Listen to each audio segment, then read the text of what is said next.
ప్రభు అనే యేసుక్రీస్తు నామములో మీ అందరికీ నా హృదయపూర్వకమైన వందనాలు.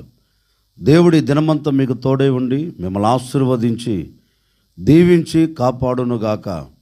పరిశుద్ధ గ్రంథంలో నుండి యెషయా ప్రవచన గ్రంథం 44వ అధ్యాయం 21వ వాక్యాన్ని నేను చదువుతూ ఉన్నాను. మీ పరిశుద్ధ గ్రంథమైన బైబిల్ తెరిచి చూడండి. యాకోబు, ఇశ్రాయేలు, వీటిని జ్ఞాపకం చేసుకొనుము. నీవు నా సేవకుడవు, నేను నిన్ను నిర్మించి తిని. ఇశ్రాయేలు, నీవు నా సేవకుడవై ఉన్నావు, నేను నిన్ను మరచిపోజాలను. దేవాతి దేవుడు యాకోబుతో ఒక శ్రేష్టమైన మాట యాకోబుతో చెప్తున్నారండి.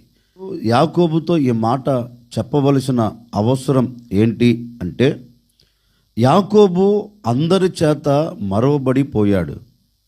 యాకోబు బహుశా అనుకున్నారేమో, నన్ను అందరూ మర్చిపోయారు, నేను ఎవరి జ్ఞాపకాలలో నేను లేను, నా అనుకున్న ప్రతి వారు నాకు దూరం అయిపోయారు, వారి జ్ఞాపకాలలో నేను లేను, నన్ను పూర్తిగా మరచిపోయారు అన్నట్లుగా యాకోబు వేదన చెందుతున్న సందర్భాలలో, యాకోబు కలతలు చెందుతున్న సందర్భాలలో, యాకోబు కృంగిపోతున్న సందర్భాలలో దేవాతి దేవుడు కూడా ఓ శ్రేష్టమైన మాట చెప్తున్నారు. యాకోబు, నువ్వెందుకు అధైర్యపరచబడుతున్నావు? నువ్వెందుకు కృంగిపోతున్నావు? నువ్వెందుకు అలజడి చెందుతున్నావు? నువ్వెందుకు ఆవేదన చెందుతున్నావయ్యా? నువ్వు భయపడవలసిన అక్కరలేదు.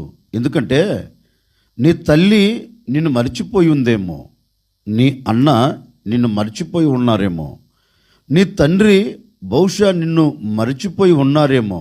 కానీ నీ తల్లి మరచినా, నీ తండ్రి మరచినా, నీ అన్న మరచినా నేను నిన్ను ఎప్పటికీ మరచిపోను. ఎందుకంటే నీవు నా సొత్తు, లేక నీవు నా చేతులతో చేయబడిన మానవుడివి, నా పోలికలో తయారు చేయబడిన వాడివి గనుక నేను నిన్ను మరిచిపోయేదానికి ఆస్కారమే లేదయ్యా. గనుక నువ్వేమి అధైర్యపడవలసిన అవసరం లేదు. ఎందుకంటే నేను నిన్ను మరచిపోను అని దేవాతి దేవుడు యాకోబుకు ధైర్యంతో కూడిన మాట యాకోబుతో చెప్పినట్లుగా పరిశుద్ధ గ్రంథం చెప్తుంది. నిజమే, ఈ రోజున ఒకవేళ నా అనుకున్న నీ వారు కావచ్చు అండి, లేకపోతే నీవు కట్టుకున్న భర్త కానివ్వండి, నీవు కట్టుకున్న భార్య కానివ్వండి, నీ కడుపున పుట్టిన కన్న బిడ్డలు కానివ్వండి, ఉన్నవారు కొన్నవారు ఎవరైనా కావచ్చండి. ఒకవేళ ఈనాటి వరకు నిన్ను మర్చిపోయారేమో, ఈనాటి వరకు నీకు దూరం అయిపోయారేమో, వారి జ్ఞాపకాలలో నీవు లేకుండా నిలిచిపోయావేమో. అధైర్యపడవలసిన అక్కర్లేదు. ఎందుకంటే మానవుని నైజం, మానవుడు మానవుణ్ణి మరచిపోతాడండి. మానవుడు మానవుణ్ణి విడిచిపెడతాడు, మానవుడు మానవుణ్ణి వదిలిపెడతారు. ఒక్క మాటలో చెప్పాలి అంటే, ఒక వ్యక్తికి మనం ఎంత మేలు చేస్తూ వస్తున్నా ఆ మేలు మన ద్వారా పొందిన అంతవరకే అతని జ్ఞాపకాలలో మనం నిలబడుతామండి. లేఖనములో కూడా అందుకే ఒక మాట రాయబడింది. ఒకరోజు యోసేపు చెరసాలలో వేయబడ్డాడు. యోసేపు ఉన్న చెరసాలలోకి రాజు దగ్గర ఉన్న భక్షకారుడు, పానదాయకుల అధిపతి ఇద్దరు వచ్చారు. ఆ ఇద్దరితో యోసేపు ఒక మాట అన్నారు. ఒకరికి మరలా మొదట ఏ స్థితిలో ఉండైతే రాజుకు సేవ చేస్తున్నారో ఆ స్థితి ఆ వ్యక్తికి కలుగుతుంది, ఒక వ్యక్తికి ఆ స్థితి ఉండదు అని కలల భావం యోసేపు చెప్పాడండి. ఈ పానదాయకుల అధిపతితో చెప్పాడు, అయ్యా, ఇప్పుడు నేను నీకు ఏదో ఒక చిన్న మేలు చేశా, అంటే నీ కలకు భావాన్ని నేను తెలియచేశా గనుక ఏదైనా సందర్భం వచ్చినప్పుడు రాజు దగ్గర నువ్వు నిలబడుతావు కదా, అప్పుడు రాజుతో ఒక మాట చెప్పు, అయ్యా, పలాని వ్యక్తి ఫలాని వ్యక్తి ఇలా చేశాడు, ఇలా చెప్పాడు, అందుకే నేను ఇలా ఉన్నాను అని ఒక్కసారి నన్ను జ్ఞాపకం చేసుకో అన్నారు. ఈ పానదాయక అధిపతి కూడా మేలు పొందేటప్పుడు యేషబుతో అన్నారు, అయ్యా నేను ఇంత కష్టములో ఉన్నప్పుడు, నేను మరణావస్థలోనికి ఇక వెళతాను అని నిస్సాయ స్థితిలో పడి ఉన్నప్పుడు ఆ కలకు భావం చెప్పావు, నీవు నాకు మేలు చేశావు గనుక నేను నిన్ను ఎలా మర్చిపోగలను అన్నాడు. పరిశుద్ధ గ్రంథం చెప్తుంది, పానదాయకుల అధిపతి యేషబు సంగతినే మరచిపోయాడంటండి. అంటే మానవుని నైజం ఏంటి అంటే, మేలు పొందిన తరువాత, మేలు కలిగిన తరువాత మానవుణ్ణి మరచిపోతాడు. మానవుని నైజం. ఈ ఉదయకాల సమయంలో నేను కూడా మీతో చెప్పాలనుకున్న మాట ఏంటంటే, ఒకవేళ ఎవరి జ్ఞాపకాలలో నువ్వు నిలబడకపోయినా, అందరూ ఒకవేళ నిన్ను మరచిపోయినా, ఈ ఉదయకాల సమయంలో నా ప్రభు మీతో చెప్తున్నారు, నా చేతులతో నా పోలికలో తయారు చేయబడిన నరులారా, లోకం మిమ్మల్ని మర్చిపోవచ్చు, నా అనుకున్నవారు మిమ్మల్ని మర్చిపోవచ్చు, కానీ నేను నిన్ను ఎప్పటికీ మర్చిపోను. ఈ ఉదయకాల సమయంలో నేను కూడా మీతో చెప్పే మాట ఏంటంటే, నా ప్రభు నీతో చెప్తున్నారు, ఇక మీదట ఆయన నిన్ను జ్ఞాపకం చేసుకోబోతున్నారు. నీవు ఏ పరిస్థితుల్లో పడిపోయావో, ఏ స్థితిగతుల మధ్యలో నిలబడిపోయావో, క్లిష్ట కష్ట పరిస్థితులలో నిలిచిపోయి ఒకవేళ వేదన చెందుతున్నావేమో, ఇక ఈ సమస్యల మధ్యలోంచి నేను రాలేను, ఈ సమస్యల మధ్యలోంచి ఎవరు నన్ను తప్పించలేరు, ఈ కన్నీరును ఎవరు తుడిచివేయలేరు, ఈ వేదనకు ఎవరు ముగింపును కలగచేయలేరు అని ఒకవేళ వేదన చెందుతూ ఈ మాటలు వింటున్నావేమో, ఈ క్షణం వరకు వేదనే నీకు మిగిలిందేమో, శోధనే నీకు కలుగుతూ వచ్చిందేమో, శ్రమలే నిన్ను ఆవరించి ఉన్నాయేమో, ఈ ఉదయకాల సమయంలో నా ప్రభు నీతో చెప్పకనే చెబుతున్నారు, భయపడకు, నీకు కలిగిన వాటిలన్నిటిలో నుండి నా దేవుడు నిన్ను జ్ఞాపకం చేసుకోబోతూ ఉన్నాడు. నిన్ను జ్ఞాపకము చేసుకొని అక్కడ నుండి నిన్ను లేవనెత్తబోతూ ఉన్నాడు. ఆయన నిన్ను జ్ఞాపకము చేసుకుంటే, ఆయన జ్ఞాపకాలలో నిన్ను నిలుపుకుంటే నిశ్చయముగా నీ కన్నీరును ఆయన తుడిచివేస్తాడు, నీ వేదనకు ముగింపును కలగచేస్తాడు. నీవు పడి ఉన్న చోట నుండి లేపి నిలిపి నిన్ను ఆశీర్వాదకరంగా తీసుకొని వెళుతారు. ఒకవేళ ఈనాటి వరకు నీ వ్యాపారంలో కావచ్చు, నీ చేతి పనిలో కావచ్చు, నీ ఉద్యోగంలో కావచ్చు, ఏ పరిస్థితుల్లోనైనా కావచ్చండి, అందరూ మర్చిపోయారేమో, అందరూ విడిచిపెట్టారేమో, ఈ దినము నుండి నా ప్రభు ఒక్కొక్కరిని మరచిపోకుండా జ్ఞాపకం చేసుకోబోతూ ఉన్నాడు. ఒక్కొక్కరిని మరచిపోకుండా ఆయన చెయ్యి పట్టుకొని నడిపించబోతూ ఉన్నాడు. ఈ దినము నుండి ఆయన తప్పక మీ పట్ల ఒక అద్భుతమైన కార్యం జరిగించబోతూ ఉన్నారు. బహుశా యేషబును పానదాయకుల అధిపతి మర్చిపోయినట్లుగా నా అనుకున్న వారందరిని మర్చిపోయారేమో, యాకోబును కన్న తల్లిదండ్రులు రక్తము పంచుకొని పుట్టిన అన్న మర్చిపోయినట్లుగా ఒకవేళ నీకు సంబంధించిన వారందరిని మర్చిపోయారేమో, నిన్ను విడిచిపెట్టారేమో, నీకు దూరం అయిపోయారేమో. ఈ ఉదయకాల సమయంలో నా ప్రభువైన యేసుక్రీస్తు నిన్ను మరచిపోడు. ఆయన నీతో మాట ఇస్తున్నారు. ఈ మాటలు వింటున్న ప్రజలారా, నేను నిన్ను మరచిపోను. నా ప్రభువైన యేసుక్రీస్తు నిన్ను మరచిపోడు.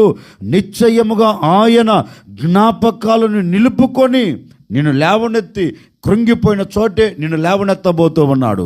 ఆ ధైర్యపరచబడుతున్న చోటే నీకు ధైర్యమును కలగ చేయబోతూ ఉన్నాడు. ఇక మరచిపోడు. ఆయన నిన్ను మరచిపోవుటకు అన్యాయస్తుడైన దేవుడు కాదండి, అన్యాయస్తుడైన దేవుడు కాదు. తప్పక నిన్ను జ్ఞాపకం చేసుకోబోతూ ఉన్నారు. అందుకే లేఖనంలో కూడా మరొక చోట రాయబడిన మాట ఏంటి అంటే, ఒకరోజు ఒక పట్టణముతో అనుకోండి, లేకపోతే ఒక దేశంతో అనుకోండి, ఒక వ్యక్తిగత జీవితంతో అనుకోండి, ఒక కుటుంబ పరంగా అనుకోండి. ఒకరోజు ఇట్లాగే ఒక వ్యక్తి అలా కూర్చొని వేదన చెందుతున్నారు. అందరూ నన్ను మర్చిపోయారు, ఇక నేను ఎవరి జ్ఞాపకాలలో లేను, అని ఒక చోట చేరి వేదన చెందుతున్నారు. ఆ వ్యక్తితో దేవాది దేవుడు అంటారు, హలో, ఎందుకు దిగులుతో విచారంతో నువ్వు కూర్చొని ఉన్నావు? ఏమైంది అసలు నీకు అని అడిగితే ఆ వ్యక్తి అంటారు, ఏమోళ్ళండి, నా పరిస్థితి ఈ విధంగా మలచబడిపోయింది. ఎవరి దయ, ఎవరి కనికరం, ఎవరి కటాక్షం నా మీద లేదు. అందరూ నన్ను మర్చిపోయారు. నా కన్న తల్లి మర్చిపోయారు, నాతో ఉన్నవారు అందరూ మర్చిపోయారు అని ఒక దిగులుతో ఆ వ్యక్తి కూర్చున్నారు. ఇప్పుడు ఆ వ్యక్తితో దేవాది దేవుడు అంటారు, నీవు ఎందుకు అధైర్యపరచబడుతున్నావు? నీవు అధైర్యపడవలసిన అక్కరలేదు. ఎందుకంటే ఒక స్త్రీ తన కడుపున పుట్టిన కన్న బిడ్డను మరచునా? ఒకవేళ తల్లి తన బిడ్డనైనా మరిచిపోతుందేమో కానీ నేను నిన్ను మరువను. ఒక ధైర్యంతో కూడిన మాట చెప్తున్నాడు దేవాతి దేవుడు. తల్లి తన బిడ్డను మరవదు. ఆ తల్లి ఆ బిడ్డను మరచిపోయినా నేను నిన్ను మరువను అని ఆ వ్యక్తికి ధైర్యం కలగచేసే మాట చెప్పారండి. ఈ ఉదయకాల సమయంలో నేను కూడా మీతో చెప్పే మాట ఏంటంటే, ఒకవేళ ఆ వ్యక్తి కూర్చొని నిస్సహాయ స్థితిలో పడిపోయి ఎవరు నన్ను పట్టించుకోవట్లేదు, ఎవరి దయ నా మీద లేదు, ఎవరి కటాక్షం నా మీద లేదు, అందరూ నన్ను మర్చిపోయారు అన్నట్లుగా ఒకవేళ ఈ బాటలో నీవు నిలిచిపోయావేమో, ఈ బాటలో నువ్వు నిలిచిపోయి ఈ మాటలు వింటున్నావేమో, భయపడవలసిన అక్కర్లేదు. ఈ ఉదయకాల సమయంలో నా ప్రభు చెప్తున్నారు, నీ అనుకున్న నీ వారందరూ, నా అనుకున్న నీ వారందరూ ఒకవేళ నిన్ను విడిచిపెట్టినా, నిన్ను మరిచిపోయినా, నీకు దూరమైన ఈ ఉదయకాల సమయంలో నా ప్రభు తప్పక నీతో చెప్తున్నారు, తల్లి తన బిడ్డనైనా మర్చిపోతుందేమో కానీ నేను నిన్ను మరువను. ఈ ఉదయకాల సమయం నుండి ఒక్కొక్కరిని నా ప్రభు మరచిపోకుండా చెయ్యి పట్టుకోబోతూ ఉన్నారు. ఒక్కొక్కరిని చెయ్యి పట్టుకొని గమ్యము చేర్చబోతూ ఉన్నారు. ఎక్కడ నీవు పడిపోయి ఉన్నావో అదే చోట నా ప్రభు నిన్ను లేవనెత్తి ఆయన జ్ఞాపకాలలో నిలుపుకొని నీ కంట కన్నీరు లేకుండా, నీ మనసులో వేదన లేకుండా అన్నిటిని నా ప్రభు తుడిచివేయబోతూ ఉన్నారు. ఈరోజు ప్రభువును అడుగు, అయ్యా నేను ఈ క్లిష్ట పరిస్థితుల్లో నిలిచిపోయానయ్యా, ఈ సమస్యల సుడిగుండాలలో నేను చుట్టబడిపోతున్నానయ్యా, నా అనుకున్న వారందరూ దూరం అయ్యారయ్యా, కట్టుకున్నవాడు నన్ను అర్థం చేసుకోలేదు, కన్నవారు నన్ను అర్థం చేసుకోలేదు, ఉన్నవారు నన్ను అర్థం చేసుకోలేదు, నేను నిస్సహాయ స్థితిలో పడిపోయి ఉన్నానయ్యా, ఒక్కసారి నీ కనికరాన్ని పంపవా, ఒక్కసారి నన్ను జ్ఞాపకం చేసుకోవా అని ఈ ఉదయకాల సమయంలో అడగండి.